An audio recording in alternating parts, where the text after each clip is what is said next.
Okay, welcome back. And our guest is Dr. Olukayode Oyeleye. He's an agric business analyst and indeed a farmer himself with hands-on experience. The kind of thing he's been talking about that he gives the impression that he would be a lot happier if more people in charge of policy at the Agriculture Ministry were to be out there on the field, that then perhaps they'd be better able to see and indeed know how to advise on and apply policies.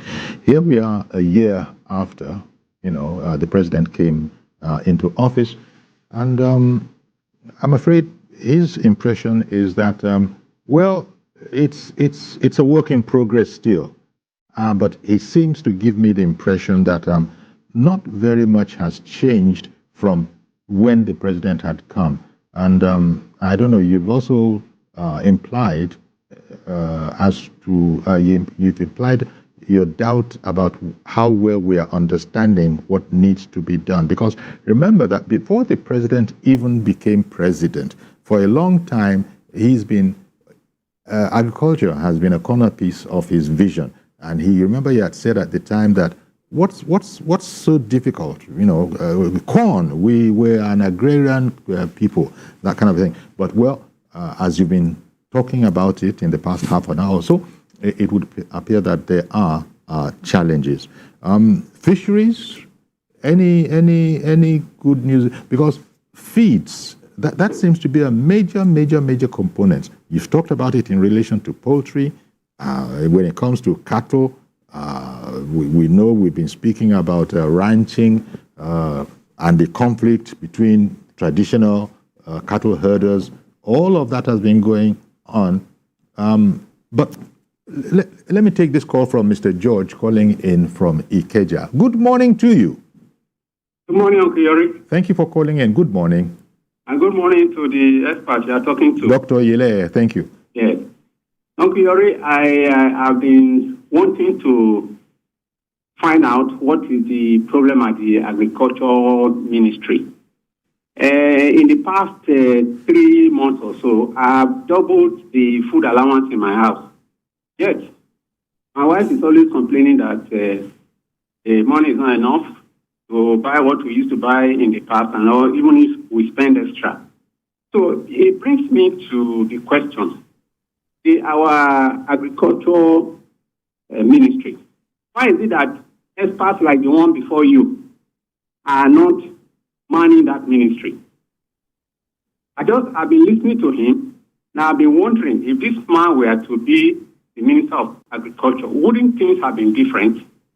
I'm looking forward to the ministerial briefing when the Minister of Agriculture will be briefing us about what he has been doing, because I have not seen a roadmap from that ministry, just like Minister of Power. We need, food is very critical for survival in this country. And we need someone who is up and doing in that ministry.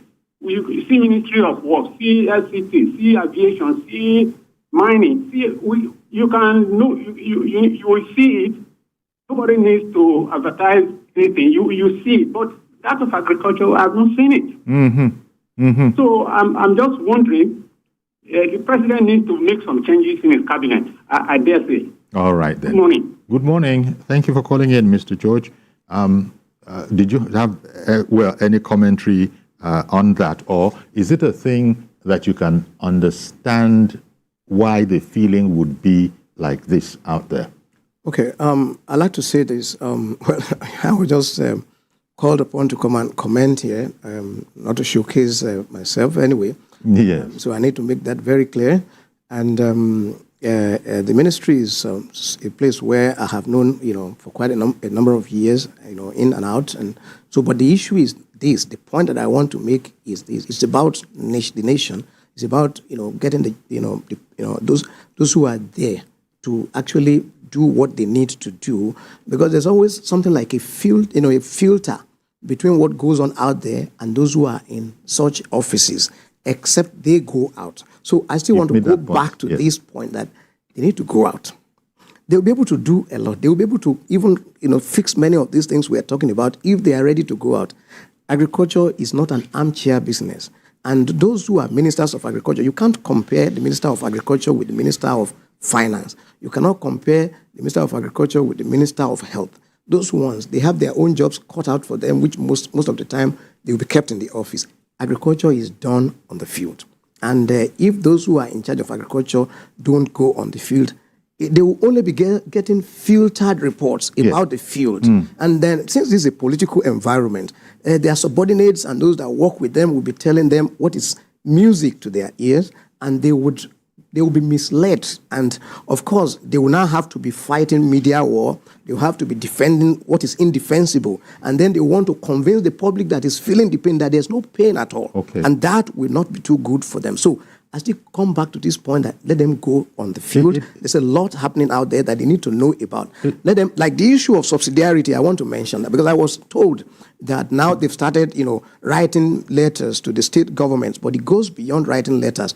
Don't forget that there are political differences.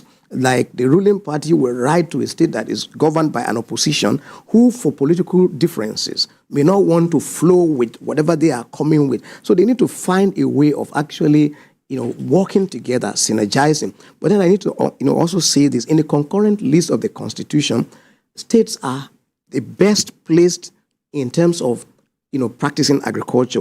At the very most, the federal government is to act in advisory capacity and then formulating policies. But yeah, you cannot formulate policy in a vacuum. You need to know exactly what goes on. For instance, the interventions that have been done so far that I got to know about are mostly in the northern part of the country. And it's not only the northern part of the country that does agriculture. The southern part of the country does agriculture. Tuber crops mostly from the riverine areas up to the middle belt. They are the ones planting tuber crops. And the yield per tuber crop in terms of weight, when you mention in tons, they're even more than the yields of the grains. Because what you get, like, rice will give you, if you plant high-yielding variety of rice, you may get like 5-6 tons per hectare. But cassava, you can get up to like 15 to 20 tons per hectare of cassava. By the time you do dry weight, you may get like up to about 10, 12 metric tons, like gari and some other things. So it means, therefore, weight for weight, what you get from grain is lower per hectare than what you get from tubers. That's what it means. Therefore, now here is a problem when it comes to political positioning. The two ministers are from the northern part of the country. The main minister is from Borno State, and then the Minister of State is from Niger State. Essentially, there's no diversity, there's no room for diversity of policy thoughts. If they're going to sit together, they'll be looking through the same lenses. And the possibility of not being able to see what happens in the southern part of the country is very, very high. And it gets worse. It gets worse. Let me make this point, sir. Sure. It gets worse if the permanent secretary that is in that ministry is also a northerner. Then it gets even more complicated. So I think these are things that should be looked at. So mine would be just to give this kind of advice and then let them go and see how they can tweak. Without prejudice to this comment that you have made, a place like the Agriculture Ministry, as you have said, it's different from other kinds of ministries. Am I hearing somehow that you are concerned about round, pegs being in round holes, and that if we don't have, because when you made the comment earlier that people have to know the lie of the ground. People have to know what it takes. This is not a political appointment kind of a job. It's almost like you expect the person to understand the technical underpinning and be able to get their hands dirty, metaphorically speaking. To know enough about it. So that was where I went. Are you suggesting that there might be that danger that we don't have all the round pegs in all the round holes? Correct. But to say that also without prejudice, at least I know the profession of one of them. So I don't know that of the other, but I know for a fact that when it comes to professional background, they're not all wrong set of people in the position. But what I'm talking about now is that the issue of even the background, that is to say, part of the country, part of the country they came from, it matters a great deal too. And one would have expected a balancing. Like if you choose a minister, main minister from the north, maybe the minister of state from the south, or vice versa, so that at least there would be that complementarity. Okay. And that's very, very important. So I think that diversity of experience. Exactly. That's very, very important. And so, but when they come from the same part of the country, the northern part of the country, the chances are that they won't look at, because one, emphasis is now on, dealing with the states that are producing rice like Kebbi, Niger, Jigawa, Sokoto, because of all the states. Now, there's a danger of supply shock when it comes to production of food, like we are experiencing now with tomato and pepper. So it then follows, and I said something here 3 years ago, that there should be division of labor, in this country. It was when there was this blockade of food supply. And I said, look, those who masterminded the food blockade had their own business consideration, so it shouldn't be politicized. But when that happens, then you give an impression that if we don't produce so and so, then the other part of the country won't get it. Whereas, if we bring politics into it, we're actually harming those who live daily, by these crops. For instance, those who are producing pepper and tomatoes. If there's a supply shock, if they produce and they cannot bring it over to this side of the country, there might be a glut. And these are perishables, and they can go to waste very quickly and very easily. So even governments, federal government needs to have a hand, they should have a hands-on understanding of these dynamics. It's very, very important. That's why I talked about being on the field. It's not too trivial for them to know about and then to be able to work on. Well, just as the caller, Mr. George, said, he actually is looking forward to hearing from the ministers in the sector about their road plan, their road map, so that we can sort of better understand what's going on, what the challenges are, what the difficulties are, why we haven't seen, why things have got worse, truth be told, in terms of the ordinary man, in terms of his food security. What that caller, Mr. George... Well, I understand his question, and then, of course, your explanation. Incidentally, I expect that today should be the day the Minister of Agriculture should be given his scorecards. But I've asked myself this question overnight. Scorecard. What are we giving to the country? Because where has been the engagement for the past 8 months upon which a scorecard is going to be given? And I don't want to, be prejudiced. So I want to hear. And if I'm not able to tune in when the scorecard is being given, I love to read about it later in the day, of course, and then know exactly about what. But if the scorecard does not bring in some of these nitty-gritties that we are looking at, then of course it could at best be just reports, and reports could be anything. So yes, they could be anything. Because we really do need to. It's an emergency, as the president noted, almost a year ago, and he had even noted it before coming into office. Yes. It is a clear emergency. And you know what my concern is? Sure. We're here analyzing this, and everybody is, at least trying to adjust. Like he said, that the food budget in his family... He has doubled it. Yes. In fact, in many families, it's been tripled. And those I pity most are those that are down the ladder economically. How do they adjust? Like somebody takes 2,000 naira. A woman takes 2,000 naira to the market thinking she could piece together some soup ingredients. And all she can buy are 8 pieces of tatashe, right? And then a kind of pepper. 3 or 4 pieces of tomatoes. And then 3 or 4 small balls of onion. And that is all for 2,000 naira. Then you can imagine how such a family would subsist. Now, here is the challenge. People get to elastic limits, and the nation should not be allowed to get to that. Because all said... You don't want anything all said, yes, all said, there's a limit to the endurance of any set of people.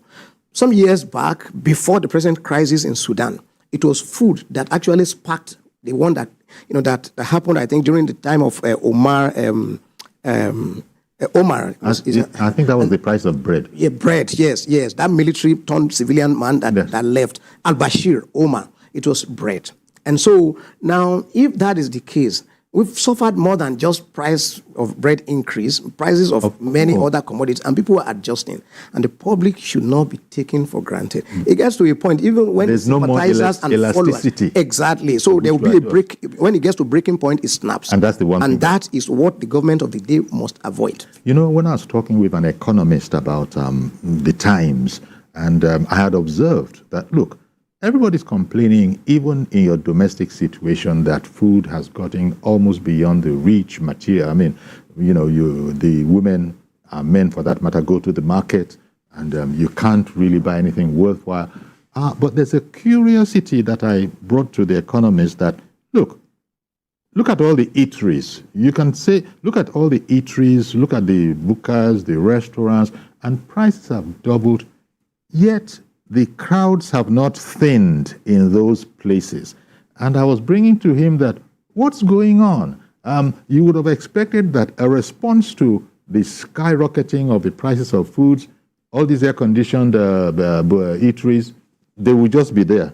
They will not be able to, they won't be customers that can afford anything. And so they would have to bring their prices down in order to attract, you know, I was just going the natural economic way, but he explained it a bit along the lines of which you have also explained it, that, well, people are hoping things will get better, and so they're managing, you know. But let me bring on Mazi Okoroafo. Good morning, Mazi. Good morning, Sayori. Sayori, good morning, Nigeria. Good morning to all Nigerian children as they mark their day today. Yes. May God bless them and keep them. May they keep to the rules and regulation of Nigerian constitution. Now, when we talk about that, this president admission, they have tried. At least they have tried in the sense that when you look at the price of, let's take for example, rice, which everybody is rushing, so dumping and you must eat rice, whether you are poor or rich or whether you are middle class, you need rice. What are we seeing now? At least there is need that rice is coming down as it today.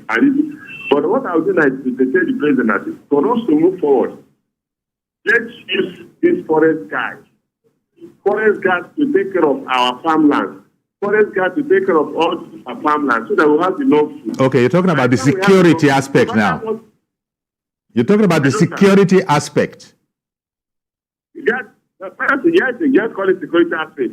The forest guard, when you safeguard the farmland, people can now go up and now. Do you know that in Nigeria we have the best potatoes species, we have the best onion species, we have the best mango or in this country. At least I have my own farm. By the time I bring it to the people, say, "Guys, from where I said from Mazi's farm." That's it. Now the thing is that if the federal government will try as much as possible, all these are our core members. Those of them that don't normally have place of placement, let the local government create agri farm for them, and those ones are going. Another part is coming. They will continue the farm production of some particular product in that community. It will not want to have excess food. So food security is very, very simple. But then that you don't want to. Now, as I said, during the in that military era, they try to call school to learn program. That school to learn program, what happened? Everybody was involved about farmland, farm in the press, vegetables, all those things. But look at tomatoes now. Now it's very cheap. Government should look into the present government state about storage facilities. Honestly speaking, go to the market and look for that fresh tomato, not organic, inorganic. Fresh tomatoes, see how much they will tell you. Some people are selling 3 pieces of tomatoes, 200, some 300, and I want 100 because we don't have storage facilities. The earlier the federal government encourage the state, encourage the local government to have storage facilities. Where possible, government can have one. At least, since the political zones, let's have storage facilities. It will help us. Honestly, food is very, very important. A child go to school without breakfast, you will not concentrate. All right. That is why I say breakfast is very, very important before you leave your house. Whether you are fasting or you are fasting, food is important. Water is life, food is life. That is why food is very, very important. Thank you very much, Mazi Okorafo. He went back to the security aspect. Yes, it was a good insight, actually, because security is very important. And there's not much anybody could do without this security. Well, if agro rangers will have to be enlisted, then of course they should be armed, because you can't bring in unarmed security agency or security agents to fight those who come fully armed with sophisticated weapons. So to that extent, I mean, that's one thing. And then how many of them do you want to arm? It's like you are creating, and indirectly the fallout could be creating another, militia group, because there will be infiltrators, and there will be those who are not actually committed to that cause who from there, they can abscond with ammunition, and it becomes a problem. So I think, this is one aspect that I think a proper national summit needs to be convened. But then, of course, in doing that, it shouldn't just be for the sake of convening a summit. It should involve individuals who can make robust contribution, roadmap on how to go about this. But when I say this, we shouldn't lose sight of those who are having territorial expansion plan, who want to use, of course, it happened the past 9 years. We knew that many of those we found in the forest and all of that, they had a territorial expansion plan. So we should then be mindful of all those ones, while we are thinking about how to actually get this kind of a, plan into action. Maybe I just wanted to speak for a moment or so on irrigation. We started with it, but how big a challenge is it to be able to have a no downtime kind of irrigation? Because we have the problem that we do with security. Now, what can be done for irrigation? Okay. Well, there's a whole ministry of water resources. It was part of the Ministry of Agriculture before. The ministry was called Ministry of Agriculture and Water Resources. Well, for whatever reason, it was sliced away as a separate ministry, thereby creating another bureaucracy. But now the point is this. It has to work in a very synergistic manner with the Ministry of Agriculture. And the Ministry of Agriculture then needs to have a plan, especially for dry season farming all over the country. Then this had to be done, allowing the state governors to actually be at the forefront in the various states. And then the ministry works along with them, in that synergistic manner. And then, of course, we had, I think, 18 water. I'm coming. Yes, we had this 18 water. Development Authority. I'm trying to remember the name. Actually, you even have Ogunwosun here. It's River Basin Development Authority. So we had, I think, 18 of them. Many of them today are comatose. They are dysfunctional. But many of them can be revived. After all, the Jamari Adeja own is still functional. And I think that's what is helping the farmers in Kano State and some parts of Jigawa State today. That's why they are producing this off-season tomato production and then pepper. So if that is still functioning, maybe the government of various states can actually find out how Kano has been able to keep this on since the time of Abba, as governor of Kano State that time. In the time of 12 states, I used to remember the name. So yeah, when we're in primary school when he was a governor in the 70s. So and since then, that River Basin Authority is still on. That irrigation system is still on. So we can go and find out, are they able to sustain it? Perhaps we learn quite a lot from that state. Indeed. Well, yes. I want to thank you very much, as always, Dr. Olukayode Oyeleye, agribusiness analyst, for your perspectives and your ideas. We, as I said, we look forward to the ministers coming and showing us their roadmaps as we continue to grapple with high food prices and looking for an escape. Thank you very much. Thank you. My pleasure. Okay, then. So